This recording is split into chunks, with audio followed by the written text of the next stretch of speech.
ডোমজুর বিধানসভা সাপিপাড়া বসুকারী গ্রাম পঞ্চায়েত তৃণমূল কংগ্রেসের প্রধান দেবব্রত মণ্ডল এবং তার দলীয় কর্মীরা আজকে সাপিপাড়ায় বেশ কিছু জায়গায় নর্দমা পরিষ্কারের জন্য মিস্ত্রিদের ডাকেন। এমনকি আগের দিনও কলের মিস্ত্রিদের ডাকানো হয়, যাদের যে বাড়ি বাড়ি কল দেওয়া হয়েছিল সরকারের পক্ষ থেকে, সেই কলে ঠিকমতো করে জল পড়ে এবং তা আজকে কিছুটা হলো জল ভালো পাচ্ছেন স্থানীয় বাসিন্দারা, সেটাই বলেন।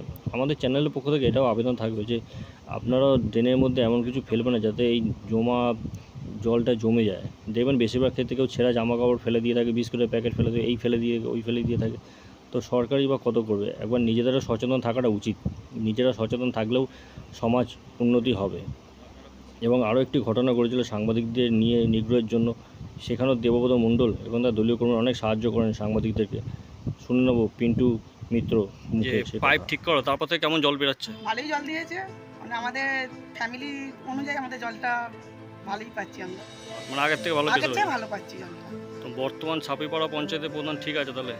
পঞ্চায়েত প্রধান ঠিক আছে বলতে এখনো পর্যন্ত প্রধানের কাছে যাইনি আমরা। আচ্ছা আচ্ছা। কেন এখন ম্যাক্সিমাম লোকের কাছেই শুনছি, কেন আমি একটু ব্যস্তর মধ্যে পড়ে গেছি। আচ্ছা আচ্ছা। এমনি ভালো এমনি ভালো, মানে পাড়ার মধ্যে যেহেতু উনি রয়েছেন, আশা করি কাজ করছেন, আরো করুক। আমরা আগামী দিন এটাই চাই। আপনারা কি একই বাড়ি সব? হ্যাঁ, আমাদের একই বাড়ি, আমরা দুই গ্রাম। আচ্ছা আচ্ছা। তো প্রধান মোটামুটি ভালো তো? হ্যাঁ, আপাতত জলটা পেয়েছি বলে মনে হচ্ছে ভালো। ভালো করে আমাদেরও ভালো, আমরা উপকৃত পাবো ওনার কাছ থেকে আশা করি। তা প্রধানকে কি বলতে চাইছেন? হ্যাঁ, প্রধানকে ধন্যবাদ জানাতে চাইছি, যেহেতু জলটা পাচ্ছি বলে, যেন দ্বিতীয়ত আমরা চাই যে জলটা এরকমই যেন পাওয়া যায়, তাহলে তো খুবই উপকার হয়। আপনার নাম? আমার নাম কৃষ্ণা মাঝি। দিদি আপনার? আমার নাম মেনকা মাঝি। প্রথমে আমাদের খবরটা আমাদের সাপিপাড়া পঞ্চায়েত দেবব্রত মণ্ডল বাবুদার কাছে খবরটা আসে। তো বাবুদা বিশেষ ব্যস্ততার কারণে যেতে পারিনি। তো আমি কিন্তু আমাকে আর আমার দাদা সুমন রায় তৃণমূল কর্মী আরেক বন্ধু তিনজনকে পাঠায়, গিয়ে বলে ব্যাপারটা কী হয়েছে দেখ। একটা রিপোর্ট দিয়ে দেখি সে পাপু মুখার্জি রিপোর্টার, তার উপর আঁকাও মানে চড়া হয়ে যায়। তাকে এমন ধাক্কাধাক্কি করতে যায়। তখন আমরা গিয়ে বলি এটা কী করছে, রিপোর্টারের কাজ করতে এসেছি, তো ওকে এরকমভাবে কেন ধাক্কাধাক্কি করবেন? আমরা তৃণমূল কর্মী হয়ে রিপোর্টার কেন, আমরা কোনো সাপিপাড়ার মানুষের উপর এরকম অত্যাচার আমরা সহ্য করবো না, সেই জায়গায় বলি। পরে উনি ব্যাপারটা বুঝতে পেরে পাপুর থেকে ক্ষমাও চায়।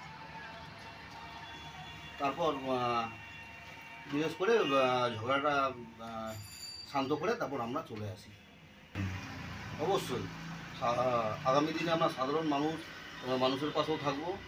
আর আমাদের দল থেকে এই বার্তা দেওয়া আছে, আমাদের প্রধান বাবু মণ্ডল মহাশয়, দেবব্রত মণ্ডল, তিনিও আমাদেরকে এইভাবেই রাজনীতি, আমাদের গুরু, তিনি আমাদেরকে এইভাবেই শিক্ষাটা দিয়েছেন যে প্রত্যেক মানুষের পাশে যখনই সে বিপদে পড়বে, কোনো কারণে বিপদে পড়বে, তার পাশে তোরা সবাই দাঁড়াবি। তারপর আমি আসি। আচ্ছা, আপনার নাম? আমার নাম পিন্টু মিত্র, আপনারা তৃণমূল কর্মী পুরো? তৃণমূল কংগ্রেস।